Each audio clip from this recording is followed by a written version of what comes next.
Hi guys, it's been a while. Been busy, it's summertime. So today was a pool day. Really hot here in the Berg in Pittsburgh. I think it was like almost, 90 or 93 or something. But we have a swimming pool in the backyard. And I love my swimming pool. Like, love it. And I just like to hear the water, see the water, sit on the deck and look at it. I just love my swimming pool. And I love to swim too.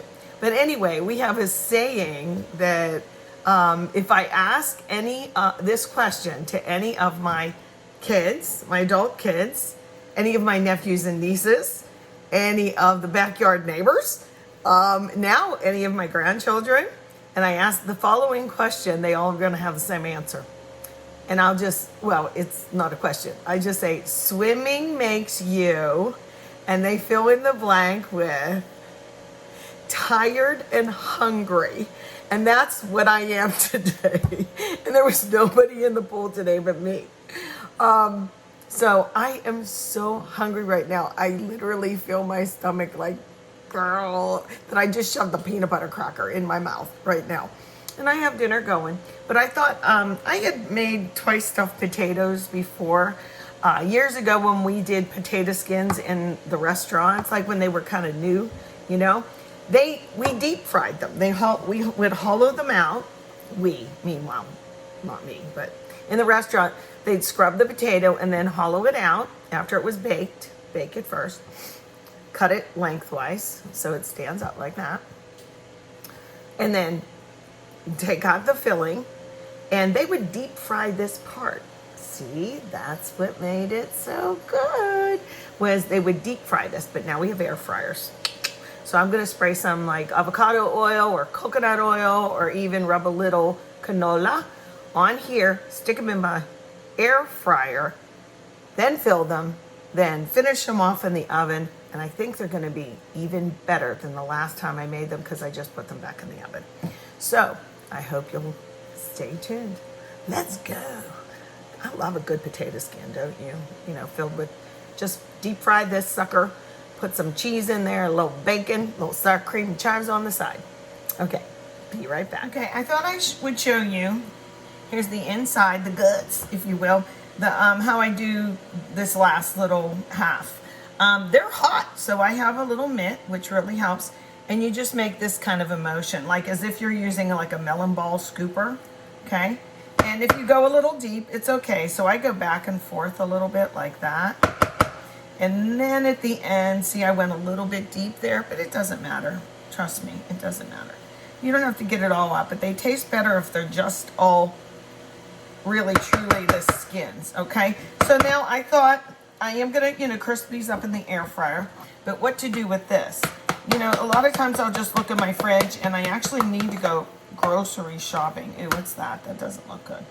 Looks like a little brown piece. Goodbye. Anyway, I looked at my fridge and you might laugh, but I think this combination will be good. So I found a little bit of leftover French onion dip, right? A little bit of this. You can use regular butter, but this, or margarine, well, not margarine, but real butter I try and use, garlic and herb, and it's really pretty tasty. It's tasty with pretzels, it's tasty with pasta, and yeah, you can do it yourself, but woo, I just took that lid off and you should smell the garlic in here. So I think that'll be good. So it's like kind of a sour cream base with the butter, which is typical, right? And I do have some green onions. These will go on last. I don't like these cooked as much as I do as a garnish last. And then good old American cheese, because that's what I have. I usually have a block of cheddar that I'll chop up, but I don't. So let's air fry these, get these really crispy. I think I'll turn them all over and put them in here. And yeah, you can use a glass pie plate in your air fryer. I get that question a lot. Can you use that aluminum foil in there? Well, it's just a little convection oven. Let's think about it. What can you put in your oven? And then the other question I get a lot, I was getting a lot, it seemed like all at once, was what temperature do you, quote, bake such and such on? And my answer always back to people is, what temperature would you use in your regular oven? And maybe in an air frying situation, you would use it about 20 degrees, 25 degrees less. But other than that, like, did you hear that little ding just go off? I should go get it and show it to you. I think I will. Okay. My quote air fryer does other things. It does baking and grilling and dehydrating and roasting, all that jazz. I had it on bake, and I set the temperature for, I wanted it between medium and medium well. I just wanted to make sure the pork was cooked. This is just a little pork roast. I happen to cut off the ends, and I'll tell you why. I cut off both ends. Let's look at it though. Ooh, see, I used the probe to let me know, ding, it raised to that temperature. Now it's resting actually. But see those two little pieces that I have there? I thought they might cook faster, so I could check them without taking it out and cutting it and doing all that. Really all I did was I used my homemade shake and bake mix, and that was in another video. I can post that if anybody wants it right on this thread. And I just used a little bit of canola oil to get that going. So that's what else, the question that was asked. It was like, well, what would you do if it was your regular oven? And did you see I had a little aluminum pan in there?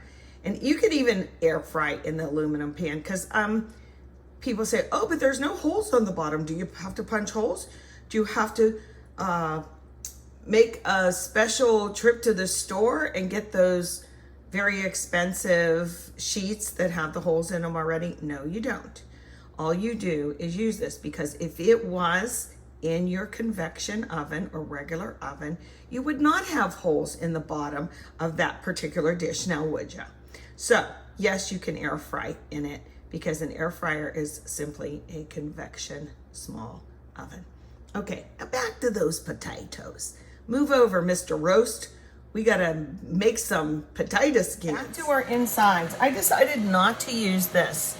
Reason being, I had a little bit more of the French onion dip than I thought. So I just used a tab of butter. So the French onion dip in with the potato, insides of the potatoes, that's a tab of butter. At this point, we're just gonna do a little salt. Potatoes like salt. And then pepper. Okay, we'll mush it up. Now, I'm not gonna put on the cheese or the scallions until last, okay? So let me get this in there. I'm gonna fill this up with these. Can you see as I'm doing this? Now, you might think, well, Shirley, is that even a recipe? It is tonight. Because I don't really teach recipes too often. What I like to show is how to cook, you know? How to make a meal, how to make a snack, an appetizer, or whatever, something yummy. So I have a little catchphrase, and I hope nobody steals it. It's how to cook without a book, okay? So you don't really need it. It's just like, look in the fridge, what do I have? Because I guarantee you this is really good right now. I'm gonna taste it. Very good. That's gonna make a dynamite inside of those potato skins to stuff our potatoes with. And I might as well cut this up right now, right? Okay, I am gonna use these, but that middle part looked kind of funky. Okay, and I'm gonna cut off the ends. Sometimes there's like one little goofy piece that you want rid of. Sometimes there's more than one. And I love this little tool here.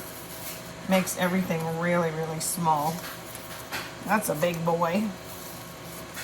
But, as you can see, you're not gonna get a big chunk of onion, which I don't mind, by the way. I wanna show you how little these will be now. Talk about minced, huh? Look at that. So, I could put some inside here, and then I will definitely put the cheese and more of these on at the last minute, okay? And then we'll have a vegetable too. This thing does sound like an airplane, that's for sure. Okay, I've had it on air fry for like 4 minutes or so. the potatoes. I want to show you them. I need a mitt. I always forget this thing's so hot. Okay, we're ready to fill our potatoes. But I wanted you to see this step because they get so, you hear that? Crunchy, like that. Oh yeah, that's what I'm talking about. Look at that. So I'll put them in a pie plate now. Stuff them really quick. They don't have to be fancy, everybody. You know, they don't have to be fancy. And I'm gonna stick them in the broiler just for a minute. Is it necessary to do that? Not really. Okay, let me get this one. See how I had them right side up? Gosh, they're so crispy. Okay, turn this off. There we go. So, look at these little suckers. Nice and brown. But this is the side that I'm talking about. Crispy, crispy. Okay, let me stuff them. Almost there. And it really doesn't take as long as I'm demoing. Okay, if I don't have the camera on, girlfriend, I could go faster. But this is fine. I just tasted this potato mixture again. Boy, just bake off a couple potatoes or boil them off and use that combo. Now this cheese is gonna melt over, but see these crispy sides? Yum. I love American cheese. I don't care what anybody says. I'm gonna put them under the broiler for just a minute and then put these on. And I'm gonna probably slice down the pork, put the green beans, make sure they're hot, and we're gonna have a dinner soon. Time to carve my little pork roast. Isn't it cute? And you can use an electric knife if you want. I know a lot of the little breading's coming off, but that's okay.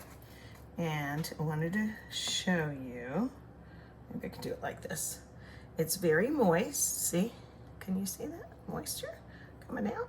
Okay, so it's not overcooked, but we like it, quote, done. So there you have it.